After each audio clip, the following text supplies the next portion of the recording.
Nefis Yemek Tarifleri Mutfağından herkese merhabalar. Bugün sizlerle puf puf kabaran yumuşacık nefis bir kuru mayalı poğaça tarifi paylaşacağım. Görüntüsüyle iştahınızı kabartacak, lezzetiyle de pastane dediklerinizi aratmayacak bir poğaça tarifi. Dilerseniz hiç vakit kaybetmeden yapılışına başlayalım.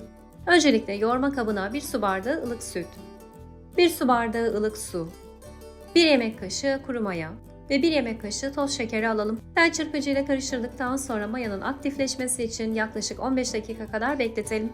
Burada dikkat edelim, kullandığımız sütün ve suyun mutlaka ılık olması gerekiyor.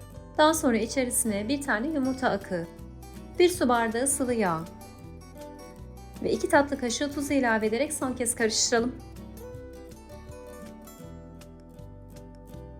Ardından 6 su bardağı unu yavaş yavaş ekleyerek hamuru yoğurmaya başlayalım. Unu eklerken kontrol olmanızı tavsiye ederim. Hem yoğurmanız daha kolay olacaktır hem de un miktarını daha iyi ayarlayabilirsiniz. Dikkat edelim, gereğinden fazla un ilavesi yaparak hamuru sertleştirmeyelim.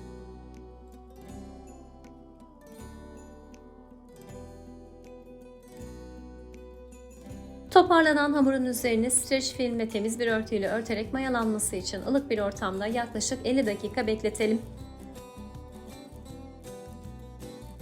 Sürenin sonunda gayet güzel kabaran hamurun havasını alalım.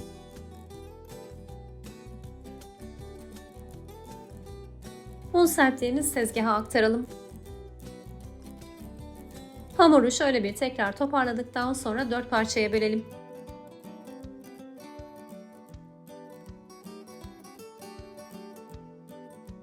Böldüğümüz her parçayı da kendi içerisinde 5'e bölerek toplamda 20 parça hamur elde edelim.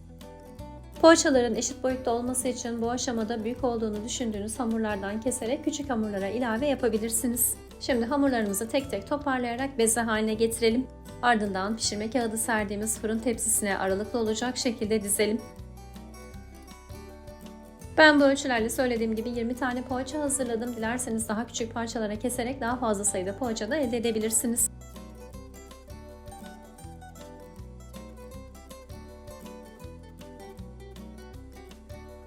Tepsiye dizdiğimiz poğaçaların üzerine daha sonra çırpılmış yumurta sarısı sürelim. Son olarak üzerlerine bolca susam serpelim ve 15 dakika kadar tepsi mayası için bekletelim. Poğaçaları bu şekilde fırına vermeden önce bir 10-15 dakika bekletirseniz tekrar kabaracakları için piştiklerinde yumuşacık olacaktır. Tekrardan kabaran poğaçalarımızı 180 derece fırında fansız ayarda yaklaşık 20 dakika pişmeye bırakalım. Pişme süresi fırından fırına farklılık göstereceği için kontrollü olmanızda fayda var. Altı üstü güzelce kızardığında poğaçalar hazır demektir. Puf puf kabarmış yumuşacık poğaçalarımız artık servise hazır. Fırından aldıktan sonra mutlaka oda sıcaklığına gelinceye kadar bekletelim. Daha sonra servis edelim. Özellikle kahvaltılara veya çocukların beslenme çantalarına çok yakışacağını düşündüğüm çok lezzetli bir poğaça tarifi. Dilerseniz içine kesip peynir veya domates gibi malzemeler ilave ederek sandviç şeklinde de servis edebilirsiniz. Bu tarifi gösterdiğim gibi sade olarak hazırlayabileceğiniz gibi içerisine peynirli maydanozlu iç harcı yerleştirip o şekilde de yapabilirsiniz. Her türlü çok lezzetli olacağını düşünüyorum.